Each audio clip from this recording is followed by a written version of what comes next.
చంద్రబాబు గారికి ఒక big task అయితే వచ్చి పడింది. అదేంటి అంటే వైసీపీ ఒక కొత్త మాస్టర్ ప్లాన్ అయితే వేసింది.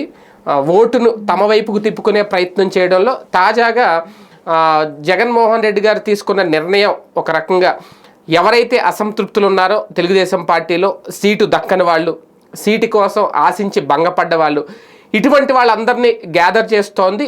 గ్యాదర్ చేసి వైసీపీలో చేర్చుకునే ప్రయత్నాలు అయితే ఆల్రెడీ ముమ్మరం చేసింది. అంటే చాప కింద నీరుల ఒక అద్భుతమైన వ్యూహాన్ని జగన్మోహన్ రెడ్డి గారు నడుపుతున్నారు అనేది చాలా స్పష్టంగా అర్థమవుతుంది.